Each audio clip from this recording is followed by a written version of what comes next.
Now, can I invite Dr. Ramanjaneyulu, please? Yes, sir. Thank Yes. you. Thank you very much. It's great listening to all the analysis, particularly Dr. Shekhar pointing out the problem that there is no integrated vision. Though Government of India was talking about doubling the farmers' income, never there was a strategy. So from 2014 to today, if you look at incomes have not increased at all. And also in terms of understanding has not changed in the last at least 10 years.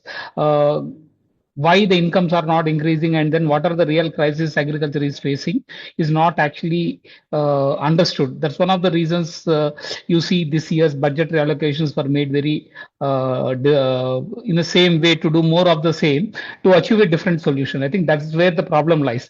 We're trying to do more of the same, but we want a different results to come out, which is not happening. So let me point out my understanding of these things. See, the crisis in agriculture is multifold. The natural resources are depleting significantly. The soils significantly damaged today. On average, every year we are losing about 5,000 metric tons of soil every year. No effort have been made to conserve soil. No investments are being made on that. Groundwater levels are going down significantly, and no efforts have been made on that. On the other hand, the entire push is towards high water intensive crops in the country. And whenever we talk about new initiatives into areas of low productivity, say the 100 districts program, my fear is that again they in those 100 districts again the push will be towards high input intensive agriculture rather than moving towards more I would say real sustainable agriculture, because sustainability has become a buzzword. Anyone can use it the way they like. So I think that is a major fear. Money may be invested again to push the same thing, because 20 years back, the earlier government also tried the same thing. They said 100 districts they identified across the country, and the crisis also has increased with that kind of push they had. Also, they had this bringing green revolution to East India. There, in the name of low productivity to increase, there also we have seen the same crisis. So we need to figure out how these 100 districts, what is the action plan, and then how they are going to deal with that. That's one important issue. Second, the problem with farming families itself is that we have on average only 1 hectare of land, and buying new land is next to impossible for any farmer in this country. If you look at last 20 years, the people who are buying land are the non-farmers. They're not the farmers. Non-farmers who are buying the land.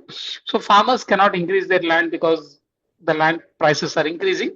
Productivity is we can't increase because of the factor productivity going down significantly because of the poor soils. And third important issue is also about the prices cannot be increased also.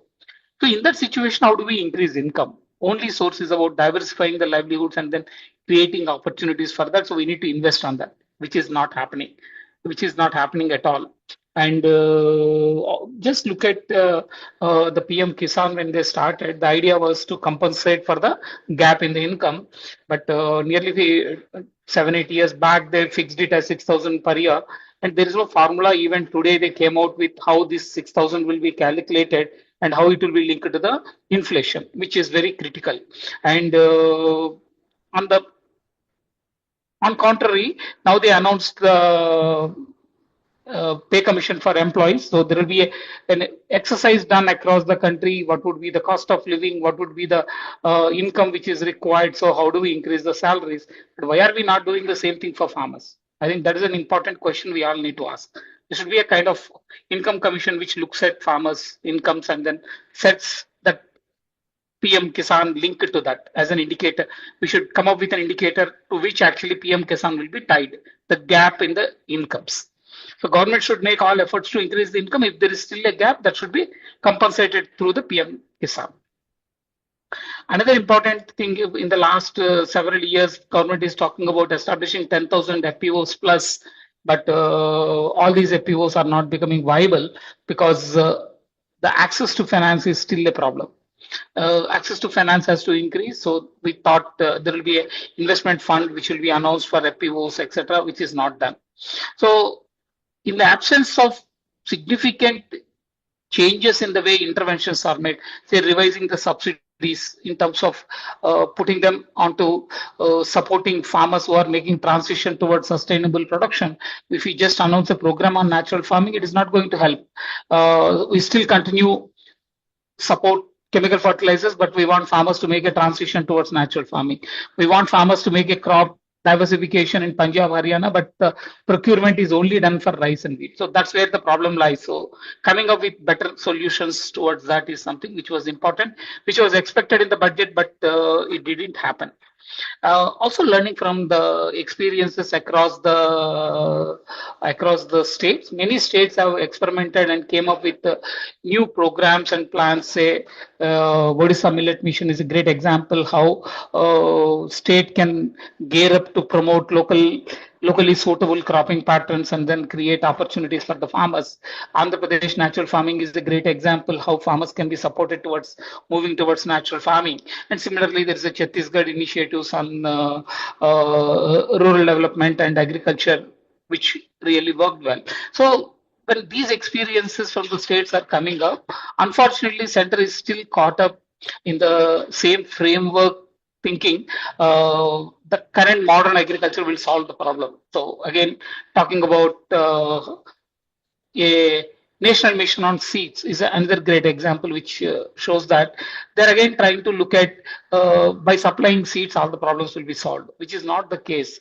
The seed problem today is because the entire public sector seed system moved into hybrids, and hybrids are performing well only in well endowed areas and then good weather conditions. So the risk with hybrids have increased. So in many crops where hybrids are not required, there is no seed system at all. So we need to create an alternate seed system, and that is not the focus of the seed system. This is what I would say. Having said that, some of the initiatives say if used well and then locally if the states can put in effort and some can really yield good results, this 100 districts program seems to be interesting. So if there is an integrated approach in terms of looking at livelihoods from all sources, livelihood, so that the incomes can increase, and then creating support systems, probably this can be a good initiative. And yeah, and then the pulses and other things they talked about, but need to see how it goes about. I am not very sure about that. So there's a intentions announced, but action seems to be continuing the same thing, same old thinking. Yeah, thank you. Thank you. Thank you.